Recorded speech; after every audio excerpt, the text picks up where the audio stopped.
The message arrived on a Tuesday. It came through every communication device on Earth at the same time. Phones, computers, televisions, and radios all played the same strange, musical language that no human had ever heard before. Laura Martinez was in a meeting at the United Earth Space Command headquarters when it happened. The room fell silent as the sounds filled the air. She watched as the translation software worked to decode the message. Words began to appear on the main screen. To the species of Earth, we are the Galactic Confederation. We have observed your progress for centuries. You have reached a point of potential. We offer you a challenge. The room remained quiet. Laura leaned forward, her eyes fixed on the screen. These are coordinates to a habitable world in what you call the Andromeda Galaxy. No species has ever successfully traveled between galaxies and survived. It is impossible. This is merely an acknowledgement of your existence.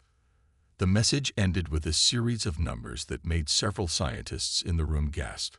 General Harris turned to Laura. "Captain Martinez, what do you make of this?" Laura stood up slowly. At 42, she had spent half her life in space. She had commanded 3 different ships and had more flight hours than anyone in the room. "They're taunting us," she said simply. "Or warning us," someone added. Laura shook her head. "No, they're challenging us, and they don't think we can do it." The meeting dissolved into arguments about whether the message was real, whether it was a trick, whether humans should even respond.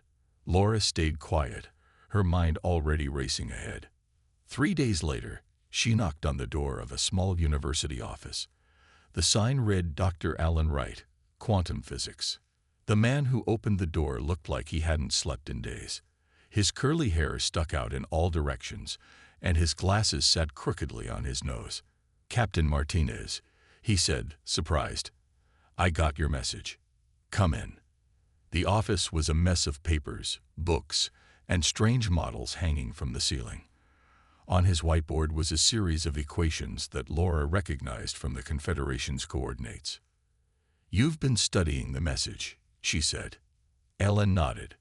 "Everyone has, but I think I found something others missed." He pointed to a section of numbers. "These aren't just coordinates. They're a formula for how to get there." "Can we do it?" Laura asked. Alan smiled for the first time. "No, not with current technology." He paused. "But I have ideas about what we would need." Laura sat down. "Tell me." For hours, Alan explained his theories about quantum folding, creating microscopic bridges through space-time rather than traveling through it. He showed her designs for engines that didn't exist yet, materials that hadn't been invented, and power sources that were theoretical at best. When he finished, Laura was quiet for a long moment. "How long would it take to build this ship?" Alan blinked. "You're serious. This is all theoretical." "How long, Dr. Wright?" 5 years, minimum, with unlimited funding and the best minds on the planet. Laura stood up. "I'll get you both. Pack your things. We leave for Washington tonight." The next week was a blur of meetings. Laura presented the case to every world leader, every major scientific organization, and every space agency. She named the project Boundless and spoke with such conviction that even the skeptics found themselves nodding along. They said it's impossible.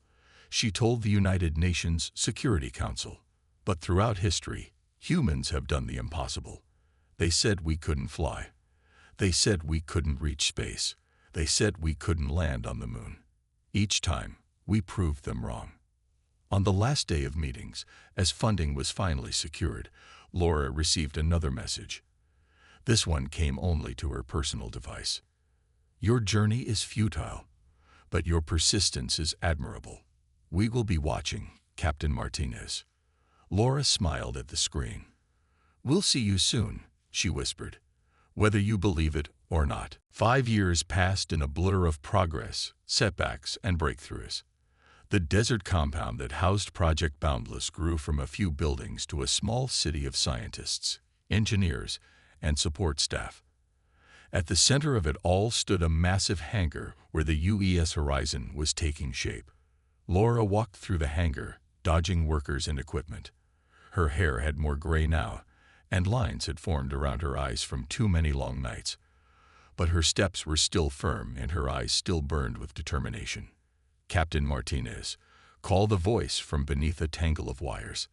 Peter Collins, the chief engineer, slid out on his back. Grease covered his face and hands. "Come to check our progress." "The launch is in 3 weeks, Peter. I'm doing more than checking." Peter grinned and stood up. At 35, he was younger than most department heads, but no one questioned his place on the team.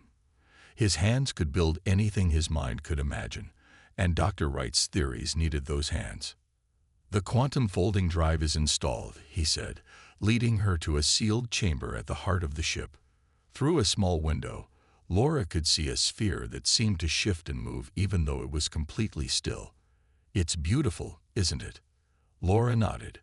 The drive was the key to everything. If it worked, the Horizon would create thousands of microscopic bridges through space-time, essentially folding the universe to bring Andromeda within reach. "Will it work?" she asked quietly.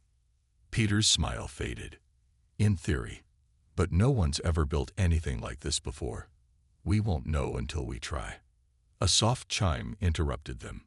"Excuse me, Captain Martins, but Dr. Wright is asking for you in the AI lab," said a pleasant voice from the ship's speakers.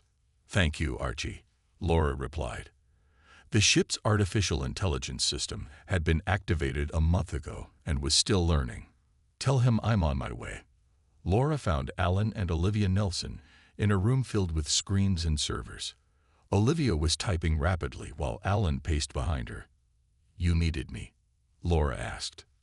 "We received another message from the Confederation," Alan said, his voice tight. Olivia turned from her keyboard. Her fingers had calluses from years of coding Archie's systems. It came directly to the ship's communications. They shouldn't have known how to do that. "What did it say?" Laura asked. "Your vessel's design is flawed. Your drive will fail at the first fold. We admire your effort but mourn the lives that will be lost." Alan quoted from memory. Laura's jaw tightened. "They're trying to make us doubt ourselves." "It's working," Olivia admitted. "I double-checked Archie's core protocols. What if there's something we missed?" "There isn't," said a new voice. Dr. Sam Rivera entered the lab, carrying medical files. "I've completed the final crew evaluations. Everyone's cleared for the mission." Sam had joined the project 3 years ago, bringing expertise in long-term space medicine. He would monitor the crew's health during the journey. "And I've confirmed our navigation systems," added Kate Murphy, who followed Sam into the lab. The young navigation officer had a genius for spatial mathematics. "If the drive works as designed, we'll create exactly 2,349 folds to reach the coordinates." John Garcia, the communications specialist, was the last to arrive. "I've analyzed the message. It's different from their previous communications, almost like it was written by someone else." Laura looked at the assembled team, the 6 people who would join her on the Horizon. They were the best Earth had to offer. Together, they had created something that had never existed before. "The Confederation has been wrong about everything so far," she said firmly. "They said we couldn't build the ship. We did. They said we couldn't create the drive. We did. I don't care what they say about our chances." She walked to the window where they could see the Horizon's gleaming hull. "In 3 weeks, we proved them wrong again." Launch day arrived with clear skies and gentle winds. The world watched as the UES Horizon rose from Earth on pillars of blue flame. There were no cheers in mission control until the ship reached orbit safely. Then the room erupted with joy and relief. Laura strapped into the captain's chair on the bridge. Around her, the crew secured themselves for the first test of the quantum folding drive. "All systems go, Captain," Peter reported from the engineering station. His hands moved quickly over the controls, making final adjustments. "Archie, status report," Laura ordered. "All ship systems functioning at optimal levels," the AI responded. Quantum folding drive is ready for activation. Laura took a deep breath. This was the moment the Confederation had said would fail. Dr. Wright, begin the first fold. Ellen nodded and pressed a sequence of controls. For a moment, nothing happened. Then a low hum filled the ship. The stars in the view screen blurred and stretched. "It's working," Ellen whispered. His eyes were wide with wonder. "We're creating a bridge." The ship shuddered. The hum grew louder. Then, with a flash of light that no one could later describe, the horizon jumped. The familiar stars of Earth's sky vanished, replaced by a new pattern. "Position?" Laura asked, her voice steady despite her racing heart. Kate checked her instruments. We're 50 light-years from Earth. One fold, 50 light-years. She looked up, her face filled with amazement. It worked exactly as calculated. Laura allowed herself a small smile. "Set course for the second fold, Officer Murphy." Over the next weeks, the horizon moved in a series of jumps, each taking them closer to the edge of the Milky Way. The quantum folding drive performed better than anyone had expected. After each fold, Alan discovered new things about how the drive worked. "It's not just creating wormholes," he explained to Laura one day. "It's actually changing the nature of space around the ship. We're not traveling through space as much as we're reshaping it." "Is that dangerous?" Laura asked. Alan shook his head, then paused. "I don't think so. But we're the first to do this. We can't be certain." As they approached the outer rim of the galaxy, strange things began to happen. Communications with Earth became distorted. Time seemed to flow differently on the ship. Crew members reported odd dreams and moments of déjà vu. Kate was the first to notice a pattern. "The distortions aren't random," she told Laura, showing her the communication logs. "They happen at specific intervals, almost like someone is watching us." Laura finished. "Can you trace it?" Kate shook her head. "Not precisely. But it's not coming from Earth or the direction of Andromeda."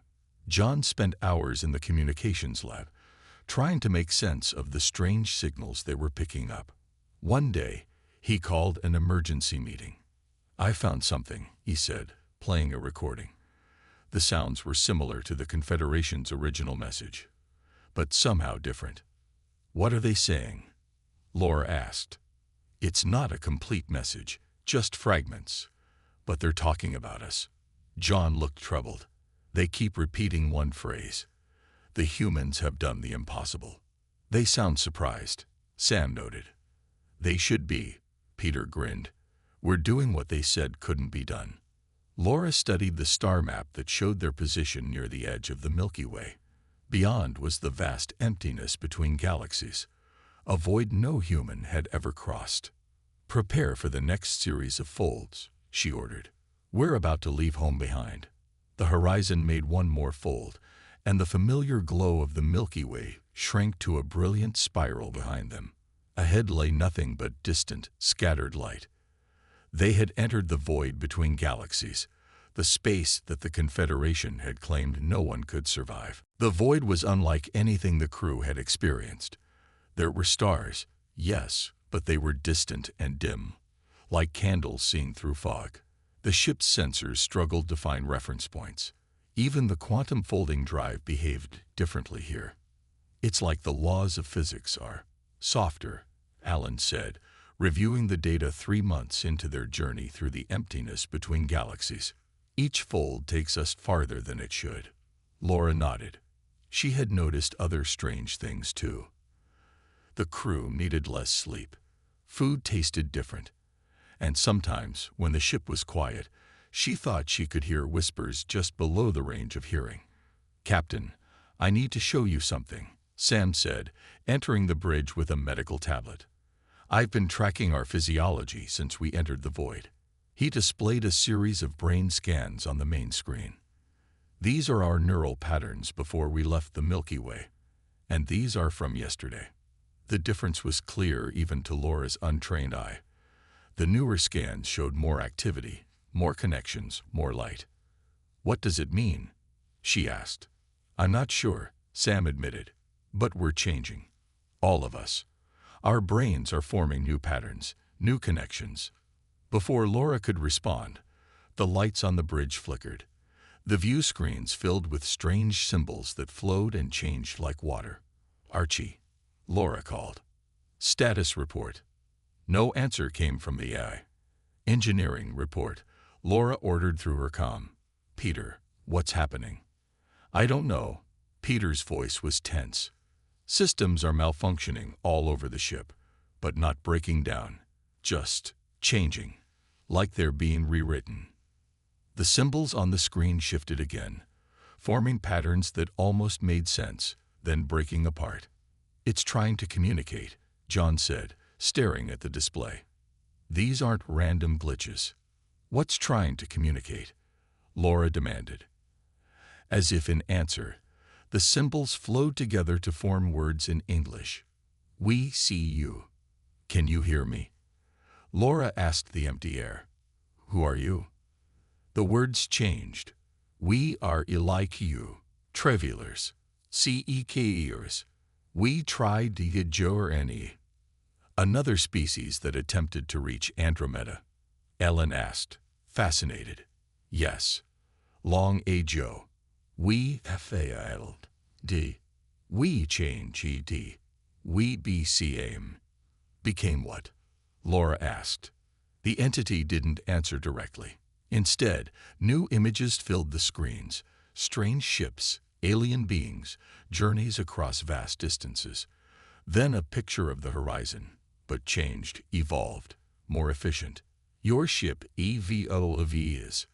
Your mind is evolve. The void she. Angie's all who you enter. Peter rushed onto the bridge. Captain, the quantum folding drive is, I don't know how to explain it. It's evolving, becoming something new. Is it dangerous? Laura asked. No, Peter said slowly. It's becoming better, more efficient, like it's learning. The entity's words appeared again.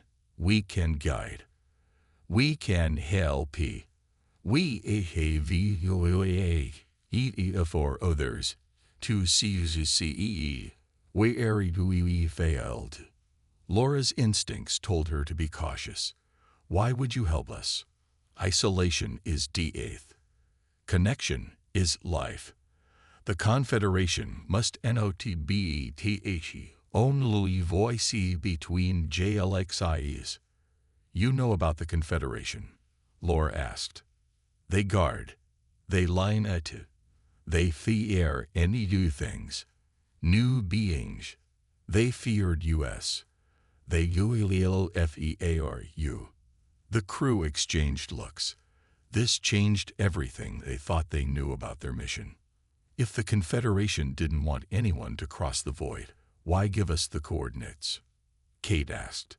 The entity's answer was simple. Teist. Trap. No one to use CCEDs until no. Laura considered their options. They could turn back, but Earth was now almost as far as Andromeda.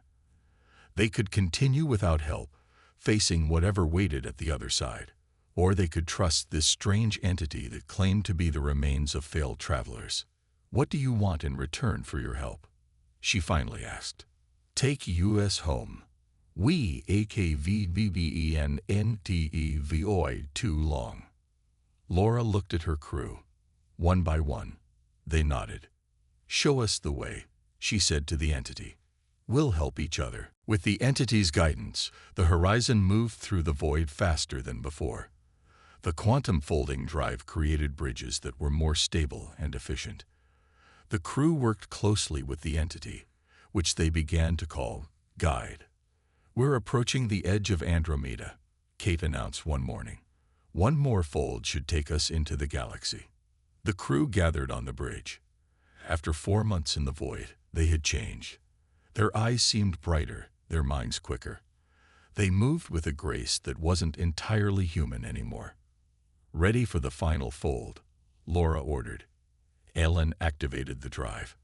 The familiar hum filled the ship. The view screen blurred as space folded around them. Then, with a flash, They emerged. Silence fell over the bridge. "Where are the stars?" Peter whispered. The view screen showed blackness, not the emptiness of space with distant stars, but complete darkness. The sensors detected nothing. No radiation, no light, no matter. "This can't be right," Ellen said, checking the coordinates. "We should be seeing the outer arm of Andromeda." Guide's words appeared on the screen. "We're wrong. Empty. Not Andromeda." "What do you mean?" Laura demanded. "These are the coordinates the Confederation sent. Felielasi Kiku or DNATEs. Impossible location. Test." John bent over his console. "I'm not receiving any signals at all. It's like dead space." "No," Sam said suddenly. "Not dead. Listen." They fell silent. At first, Laura heard nothing. Then she noticed it. A pattern in the silence, a rhythm that wasn't sound but something else. "The planet," Kate said, pointing to a dark spot on the screen that was slightly darker than the surrounding blackness. "It's there." As they watched, the spot grew larger. They were being pulled toward it. "All engines reverse," Laura ordered. "Get us out of here." "Engines not responding," Peter reported, his fingers flying over the controls. "Nothing's working." One by one, the ship's systems shut down. The lights dimmed. The air stopped flowing. Even Archie went silent. Only the view screen remained active, showing their approach to the dark planet. "Emergency protocols," Laura said calmly. "Everyone to survival suits." The crew moved quickly, donning suits that would keep them alive for a short time without ship systems. As Laura sealed her helmet, she felt the horizon shudder. "We're entering the atmosphere," Alan said, looking at his handheld sensor. "But there shouldn't be an atmosphere in a place like this." The descent was smooth despite the lack of power. Too smooth. It was as if something was guiding them down, placing them gently on the surface of the impossible planet. With a soft thud, the horizon landed. The view screen showed only darkness outside. "Now what?" Peter asked. Guide's words appeared one last time. "The test begins." Then the view screen went dark. The horizon was completely without power. A dead ship on a dead world. "We need to see what's out there," Laura said after a moment of silence. "Sam, John, you stay with the ship. Everyone else with me." They gathered at the airlock. Without power, they had to manually crank it open. The outer door swung slowly, revealing a darkness so complete it seemed solid. Laura stepped out first, the light from her suit cutting a path through the black. The surface beneath her feet felt smooth, artificial. "There's something out there," Alan said, pointing to a faint glow in the distance. As they watched, the glow grew brighter. It wasn't approaching them. It was simply becoming more visible, as if someone was slowly turning up the light. The landscape around them came into view. They weren't on a natural planet at all. They stood on a vast platform that stretched to the horizon in all directions, and written on the surface in letters 100 feet high was a message. "Congratulations, UAVREACH, the impossible. The test begins." The words faded from the surface, replaced by a path of soft light leading away from the horizon. Laura looked at her crew, their faces visible only by the glow of their suit lights. "We follow it," she said simply. They walked in silence, their footsteps making no sound on the strange surface. The path led them to a large circular area where the ground began to shift and rise, forming shapes that looked like seats. "I think we're supposed to sit," Alan said. As soon as they were seated, the air around them shimmered.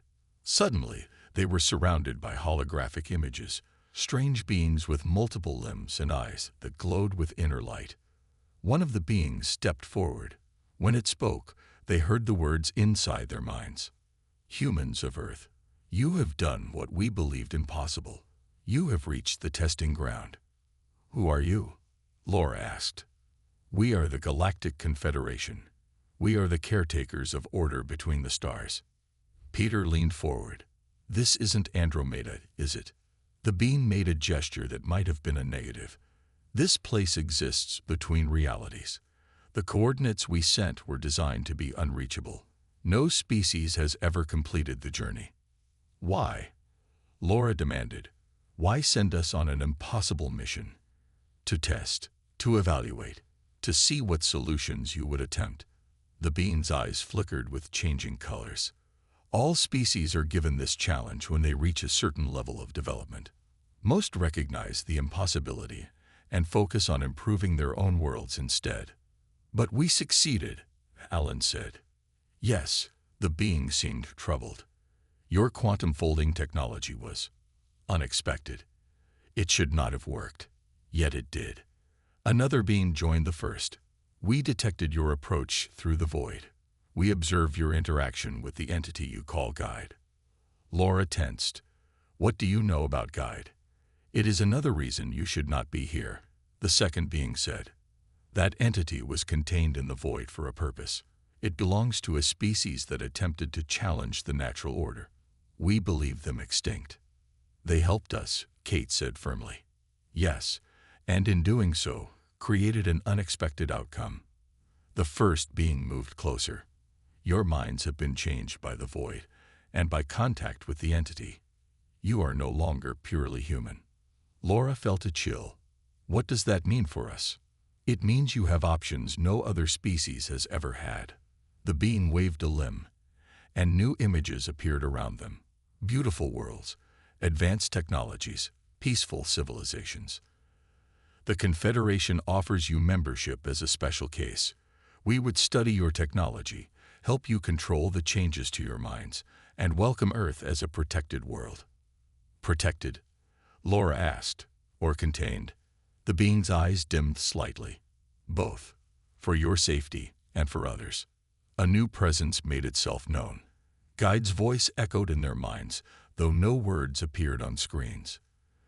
They fear what they cannot control. They feared us. They fear you. The Confederation beings moved back, clearly alarmed. The entity has bonded with you more deeply than we realize, the first one said. This changes our assessment. How so? Laura asked. You are now classified as potentially disruptive. The being's tone remained calm, but its eyes flashed warning colors. The offer of membership stands, but with conditions. Your ship must remain here for study. Your technology must be shared.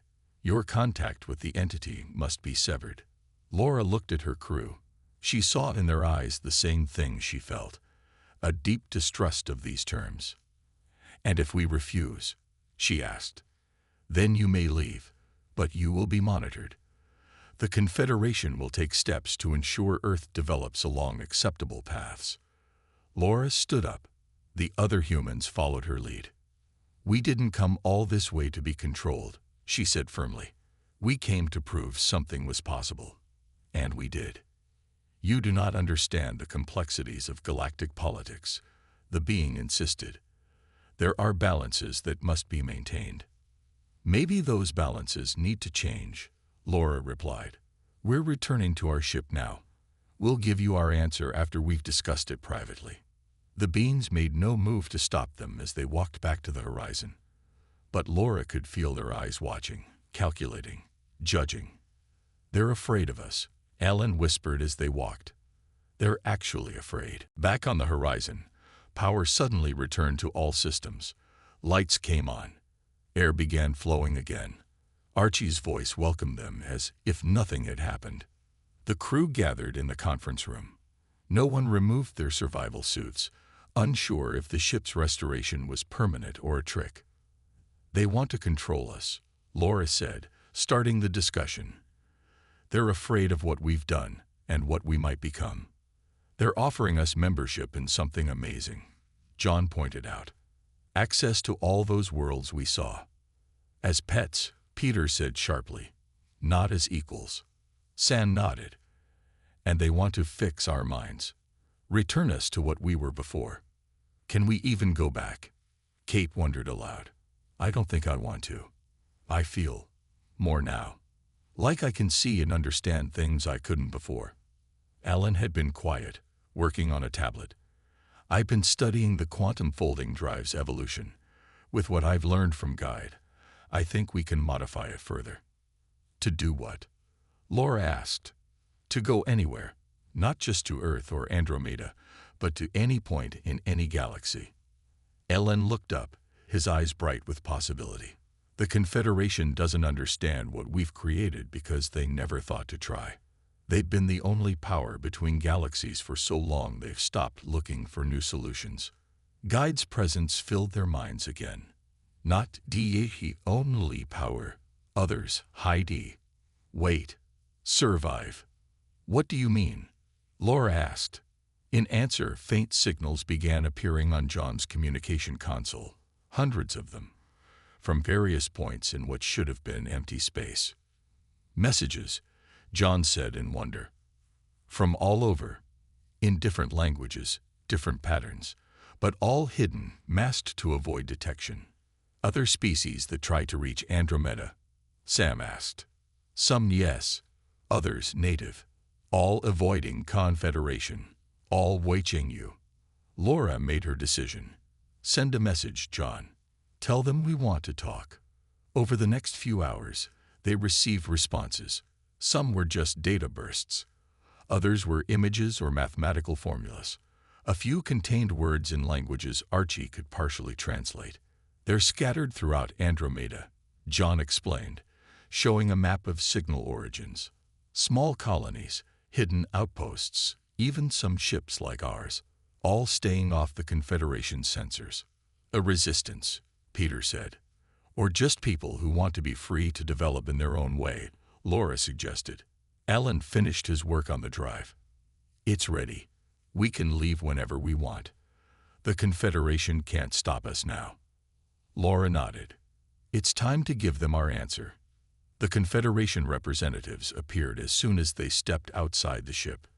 Have you made your decision? The lead being asked. We have, Laura said firmly. We decline your offer of membership under your terms. The being's eyes flashed with warning colors. This is unwise.